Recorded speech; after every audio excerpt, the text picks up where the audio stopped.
on my way.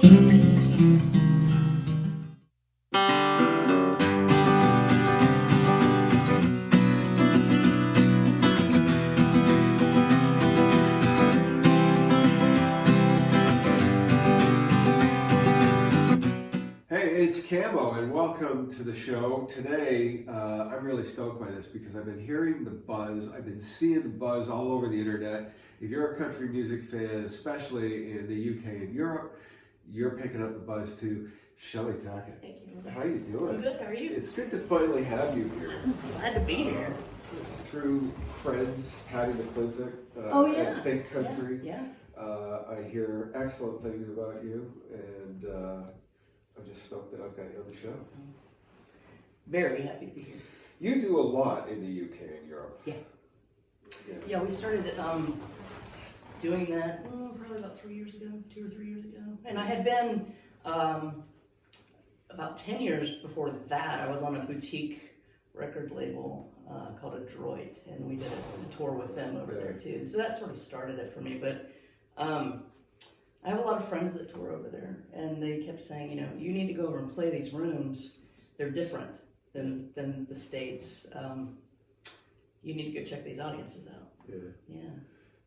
The biggest difference that everybody always says is they don't just know the singles. Oh no. They know the album. Yeah. And sing along with everything. Everything. Yeah. And I think there's more focus to a degree on the lyrics as well. Yeah. And I'm a storyteller, so for what I do, I mean, I'll get off stage and they'll have heard the song for the first time, and they'll ask me about a very specific line in the song, and that just doesn't happen in the States. Yeah. It's almost like the more Americana sounding country. Yeah. Is what's really on the rise. I think so. Because people are starved for great lyrics. Yeah, I think so. And right now too, so many women seem to be breaking out there more so than here, like Ashley McBryde. Yeah, Brandy Clark. Yeah. And I think it's great. It's awesome, and I actually make music with both of them, so I just, you know, I'm just hanging on to coattails. If you like them, you'll probably like me, you know? Yeah. So tell us about what kind of brought you to where you are now, traveling the world and being a country superstar. Superstar. Yeah, you know, when you're... You got your picture on the cover of Rolling Stone. Oh yeah, you know, let me tell you, the last tour, we got off the bus, and I only had a bus because I was opening for Ashley. Yeah. You know, ordinarily I'm stuck in the back of somebody's car, piled up on the luggage, trying to catch a nap. But the venue they had played prior to when I joined them, the washer broke, and they all had already been there for a week and hadn't done laundry. So the dryer broke. They threw the stuff in the washer, and then it wouldn't dry. Yeah. And so these were their clothes for the next day. And so we pull up, you know, in the morning, we all wake up and we're at the next venue. And Dana, if anybody follows Ashley, you know who Dana is. Dana was out putting the band's clothes around the soundboard in the venue because there was a rail and it made the most sense to dry everybody's clothes. So, you know, the glamorous superstar life. Yeah. People forget about that. Even with the big stars. Oh yeah. They're out on a bus. You're still sleeping on a bus, man. and you've got to find some place to do the You gotta do your laundry. Yeah. So if there's a hotel, you do it there. Yeah. Sometimes it's done in a restroom. It more often than not. Restrooms. We're all really familiar with these little Tide travel packets that lets you do your laundry in the sink. Yeah. Nice. Yeah. Superstardom. That's right. Yeah. I want to go back to your original question. I think what made us decide to go over there. I've been doing this a long time, and again, just had a lot of friends in the Americana world doing it and getting great audiences over there. So they encouraged me to go to Europe, and so we just, you know, we got enough cash together to make it make sense. and had a friend that lives in the Devon area, and he had seen me 15 years ago at the Kerrville Folk Festival, and he had stayed in touch through email, and he said, let me know if you ever come over, if you ever want to play, I do some promotion. Cool. And so we just sort of stayed in touch, and when we had some other dates, I got in contact with him, and then suddenly I had a full tour. Wow. So yeah, and UK is the fastest growing market for country music, so it makes sense to be there. One of our regular viewers, Gerd, who lives in Germany, we're always soliciting questions for our Ask and Answer thing. He said, I have a question, and I read it, and it's not really an Ask and Answer thing, but it brings to light a good point about the popularity of country in the UK and all across Europe. And he said, why isn't it more popular?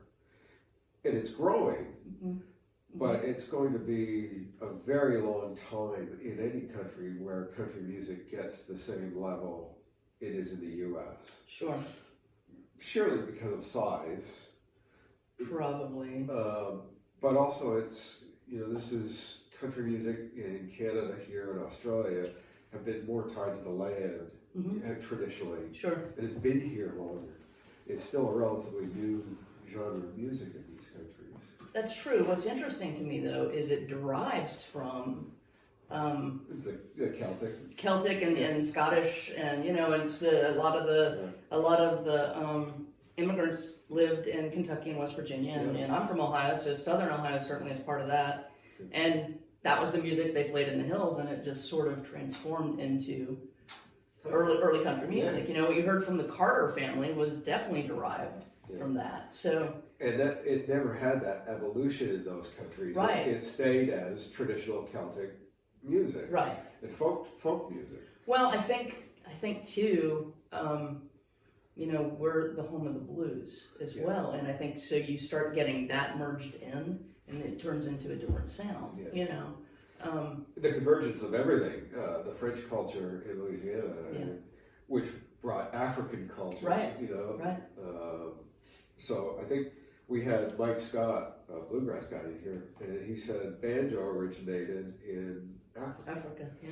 So that wouldn't have been in Scotland and Ireland at those times. So it's just a strange convergence of all these different genres and cultures that made country music. Right, which probably wouldn't have happened in any other country, just because of how we're made up. We're a little bit of everything. Yeah. Have you found that your job has become, I don't want to say easier, but your access to people has become more because of the females we mentioned, Ashley McBryde and Brandy Clark? Yes. But also, I have lived here for 20 years, so I met Ashley before Ashley even lived here.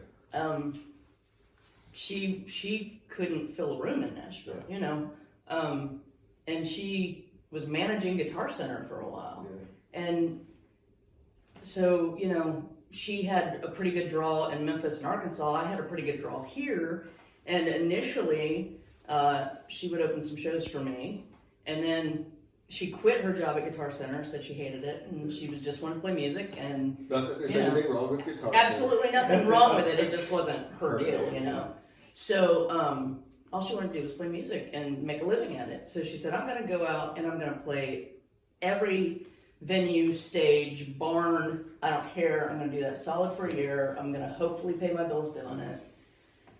And she did. And she, she'd sporadically come back into Nashville. But I went to see her a year after I met her and after she had done that. And it was like a switch flipped. Wow. And so then I'm like, it doesn't make sense to have you open shows anymore because, you're too good. Yeah. So we actually started co-billing. Nice. And then she got a pub deal, which led to WME finding her, which led to her management company finding her, which led to her record deal. And then they've all made some really good decisions with her career. Now she is what she is. I love the fact that people like you and Ashley, because you're the biggest kind of names in that bunch, it's not the cookie cutter. Yeah, we never fit neatly into what, sound wise and looks wise. Both. Because in Nashville, it's all about this product. Absolutely. And it has to look the way they want it The to very first thing I was told in my very first meeting in town was, "You are extremely talented. Your songs are fantastic." And this but yeah. the first thing you need to do is lose 40 pounds. Yeah. And I was like, I just moved to the land of biscuits and gravy. I don't see this being. I mean, I'll try, but I don't see that working out, man. And it didn't. And I was like, what does that have to do with anything? Yeah. I thought, and I immediately thought, Patsy Cline was a good looking woman, but if she strolled into a door and, into a meeting in Nashville, before they heard her songs, the very first thing they would do is turn it into some sort of package they want it to be, which honestly isn't necessarily what's selling anyway. No, it's not. I mean, yes, it's selling. For some.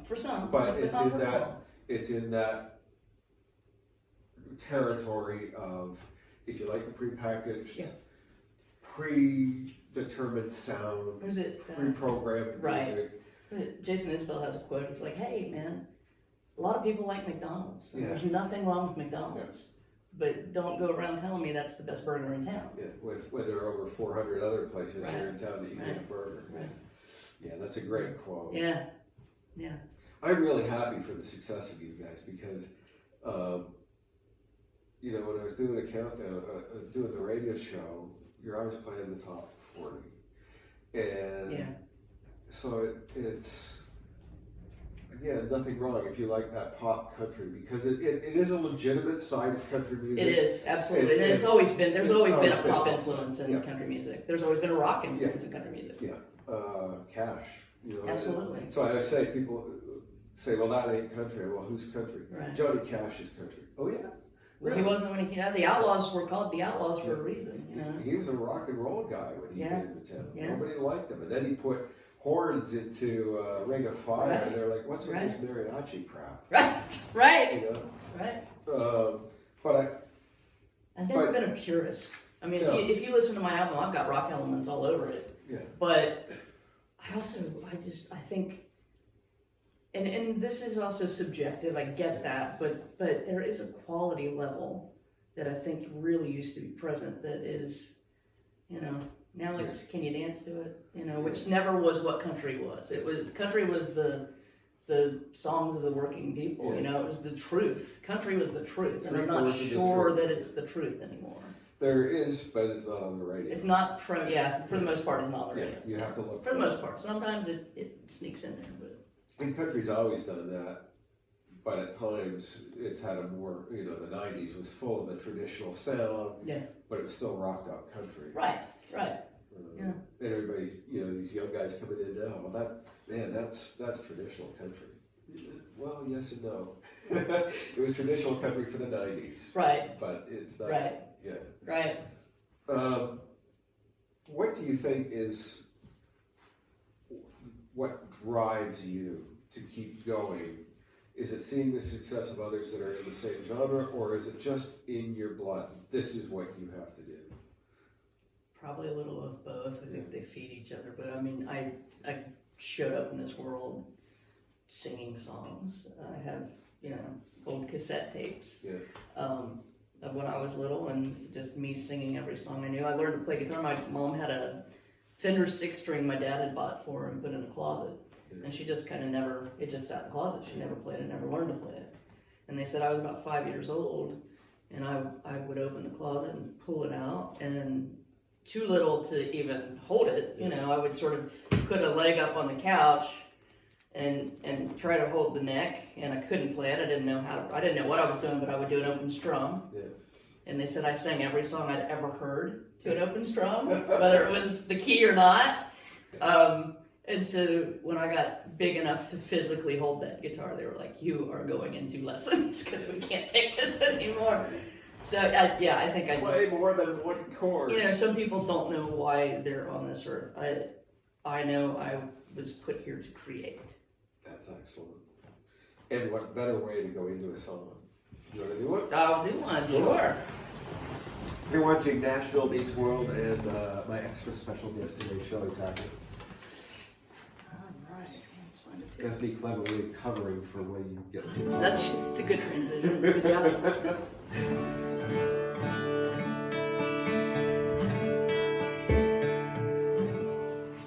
Wrote this with Randall Clay.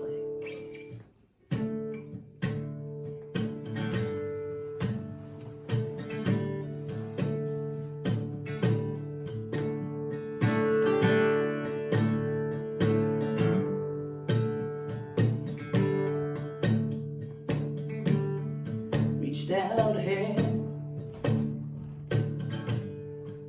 thrown fist, a hard word, a blown kiss, dream maker, sleep stealer. You can be the breaker, you can be the healer. Random bullet, Kevlar vest, the Civil War, Gettysburg dress,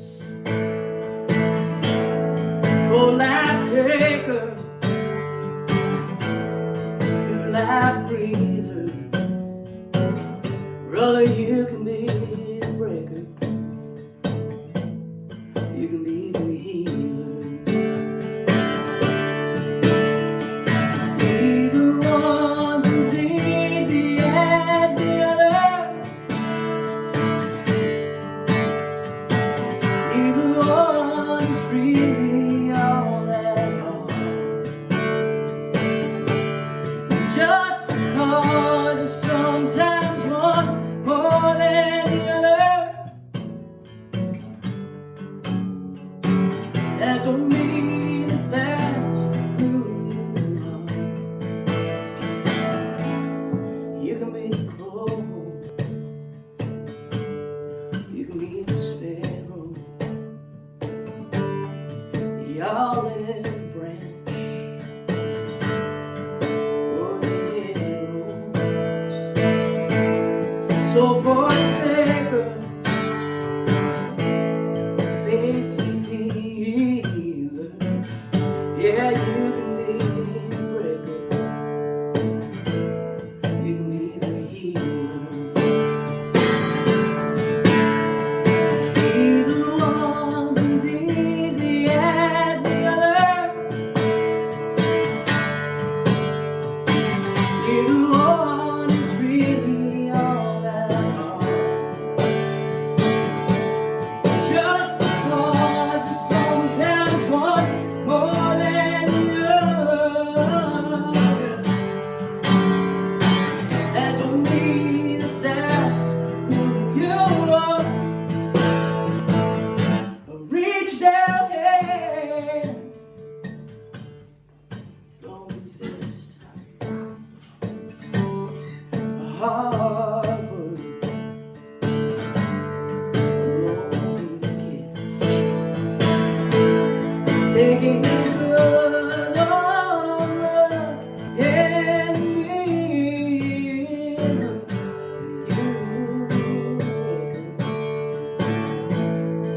You or the healing, you can be the breaker, but you can be the healer.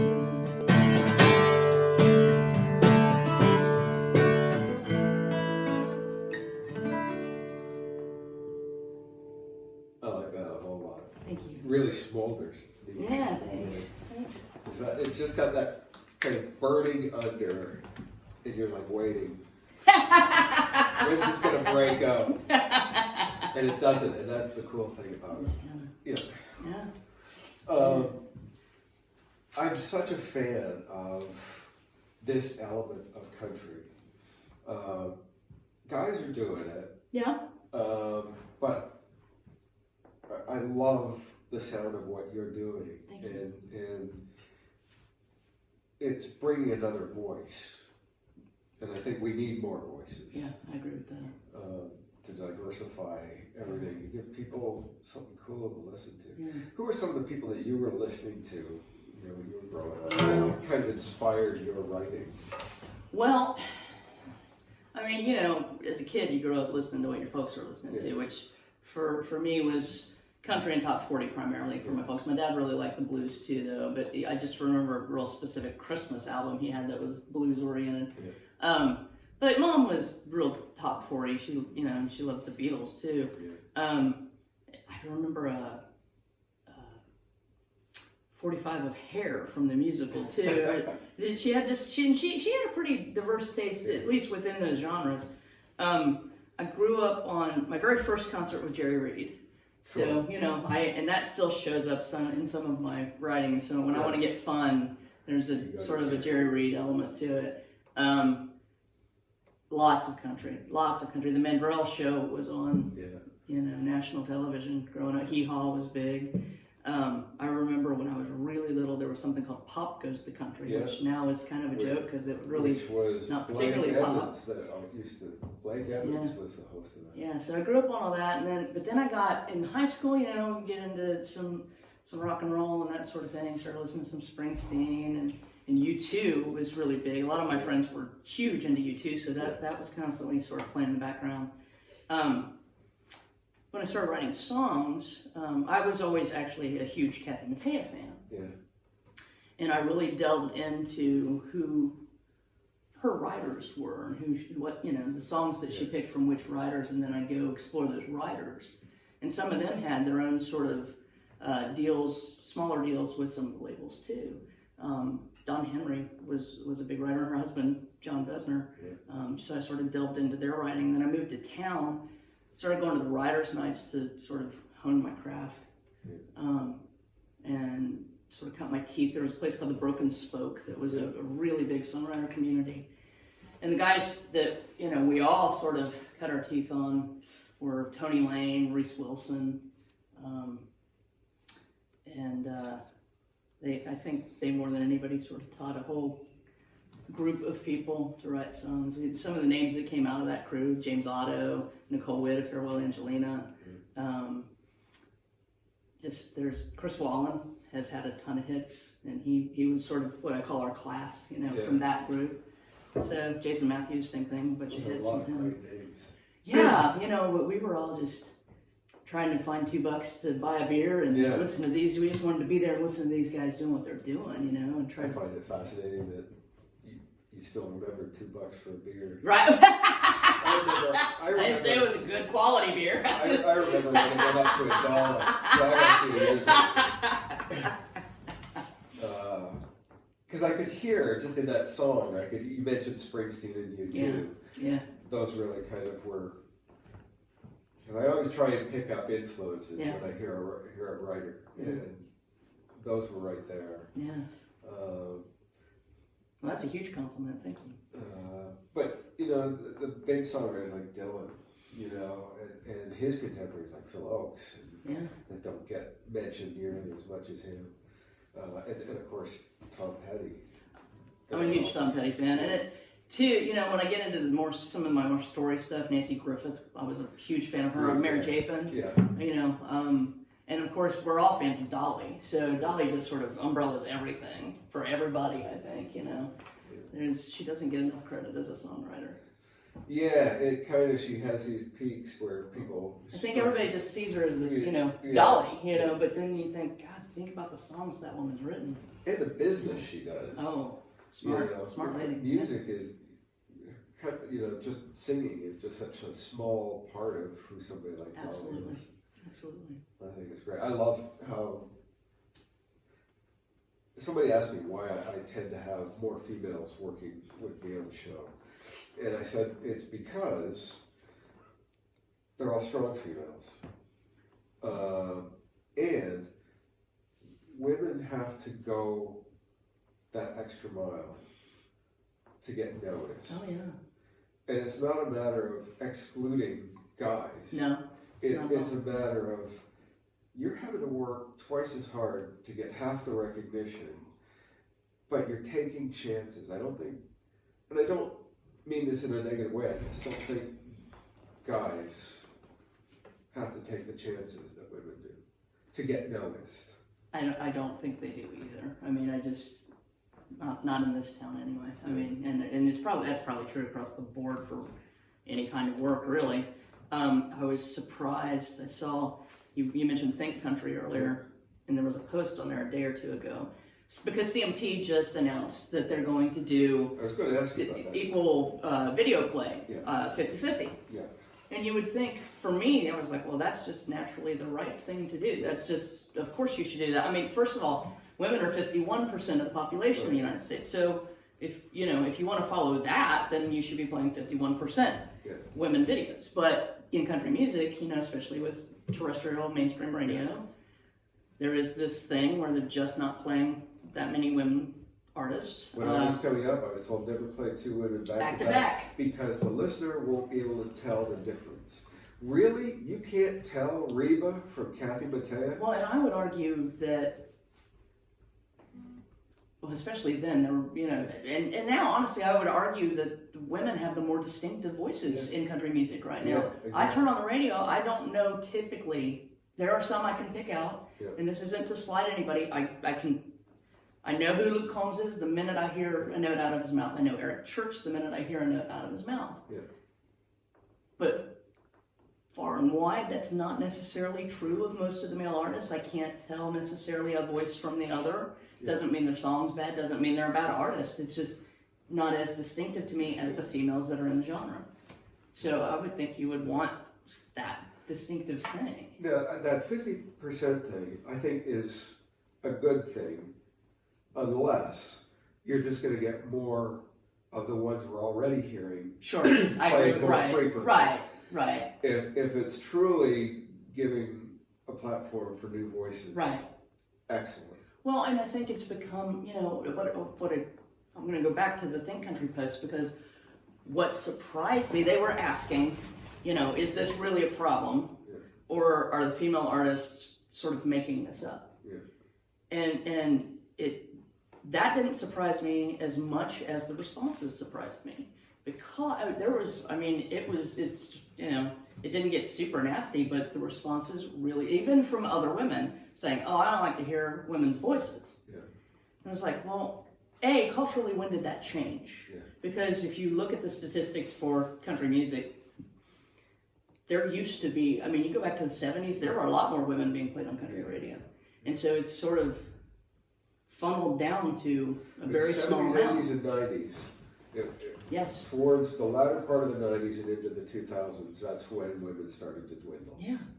And so what changed? That I think fundamentally there was focus groups changed. Interesting. Because I think that's when radio started. I think it's. Well, I think the demographic for country music also changed, because it used to be the adults, and now they're targeting younger girls. So they want to see young hot guys.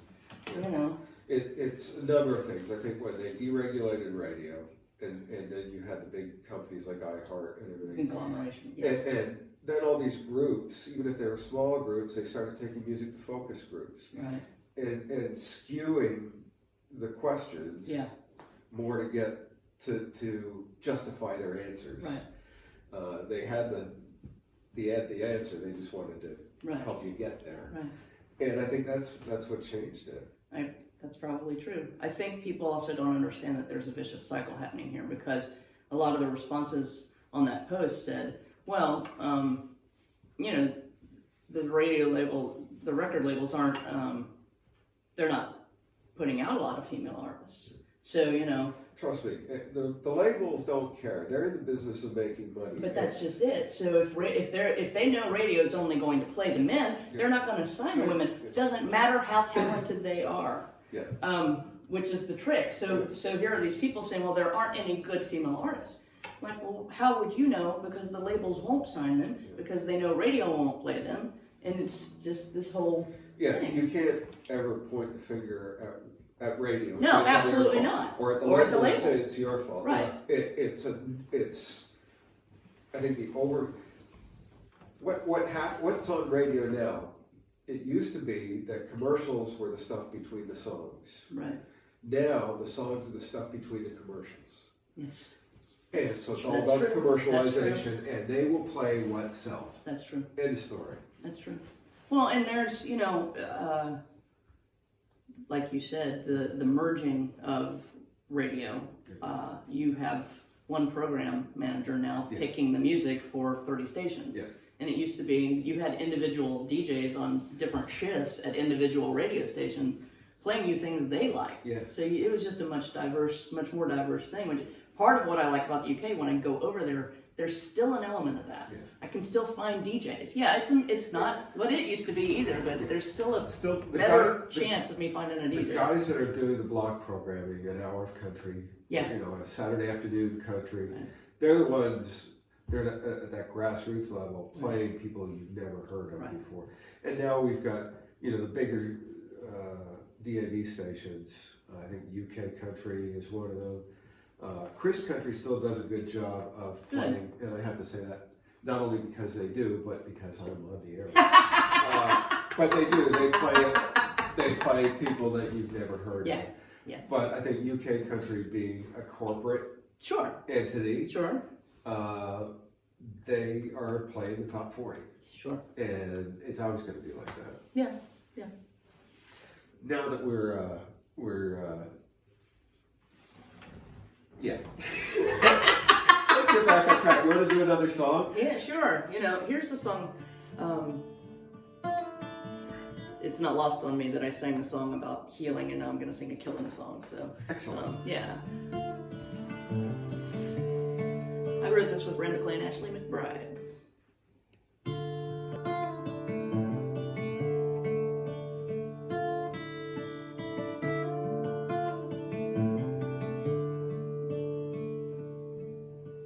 My true love came home alive from the bloodshed at Shiloh, to find my hand given to another man on the other side of the Ohio. Paul sold off every mule he had, and Mama's only piece of silver. And as the railroad reached from Lexington, he had him harvest all our timber. I gave all that we had left, so he'd pay off my daddy's debt.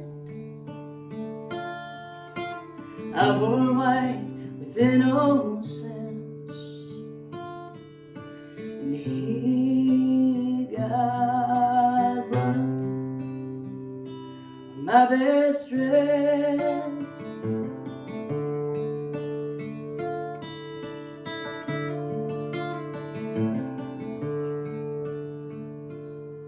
There was nothing gentle about this man, and his baby grew inside me. Before I died by his hand, I prayed my true love would find me. Whiskey and wickedness, he cursed the Bible and my Sunday best. Born a child that I never met, and he got blood on my best dress.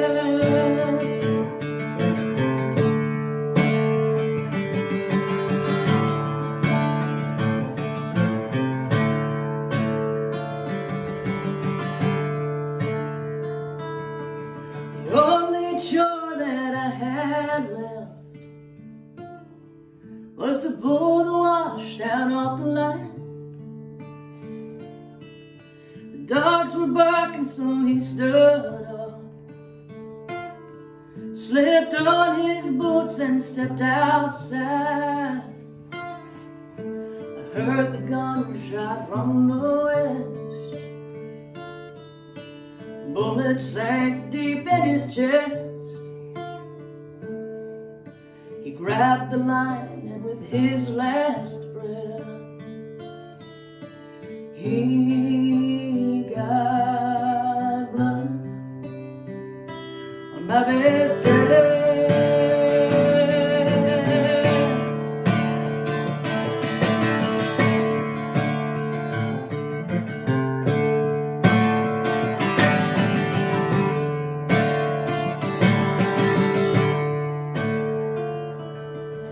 My true love came home alive from the bloodshed at Shiloh, to find my hand given to another man on the other side of the Ohio, to find my hand given to another man on the other side of the Ohio.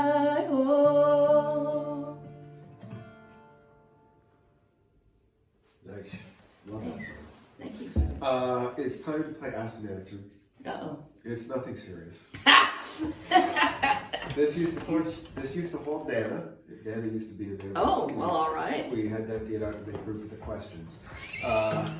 Okay, but more importantly, what happened to Nana? You don't want to know. No. It would be one of your songs. Now I really need to know.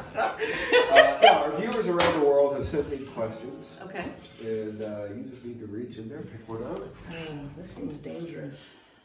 We're running a little long today, so thanks for sticking with us, but it's worth it because Cheley's cool. Thank you. Oh, okay. Read it? You know, because I've hit the age, I don't have my readers. I'll read it for you. Oh, Lord. Actually, I have to hold it far away because You have your glasses? Because they're proper glasses. If a movie was being made of your life, who would you choose to play you and why?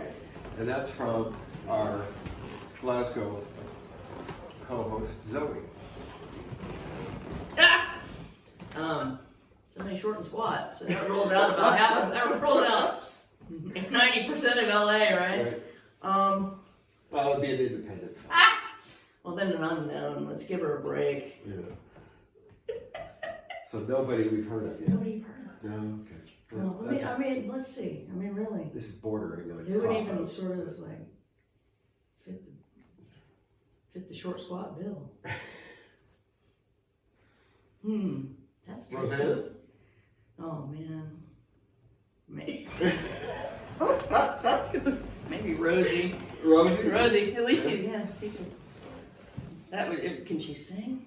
I don't know. You'd have to have. You'd have to dub. I think an unknown is probably the safest bet. Cool. One further question for you. Yeah. You're heading out on your first international headlining stadium tour. Who opens for you? Wow.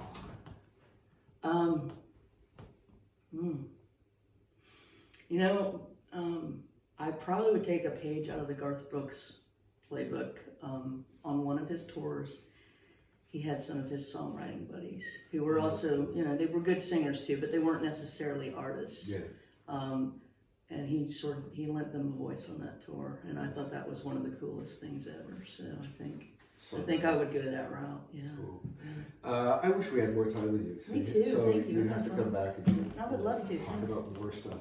Cheley Tackett, boys and girls, find her where on social? Everywhere. So it's a little tricky. My parents have cursed me for life. My name is spelled with a C. It's Cheley. Tackett. Cheley with a C, Tackett with a T. CheleyTackett.com. Cheley Tackett Music on Facebook. I think Cheley Tackett on Insta. You know, all the socials. Everywhere. Just everywhere. Cool. Yeah. Go and check her out, and when she comes to a town near you, please go and see her. She's amazing. Europe and coming your way in May. Ooh, nice UK and Europe. You're the first to hear that. First to hear that here. Okay, keep it between us. We haven't announced any of that yet. Thanks for watching Nashville Meets World this week. Catch me every Sunday at midday following American Country Countdown with Kix Brooks on Chris Country Radio. We'll see you next time. Thanks for watching. On my way.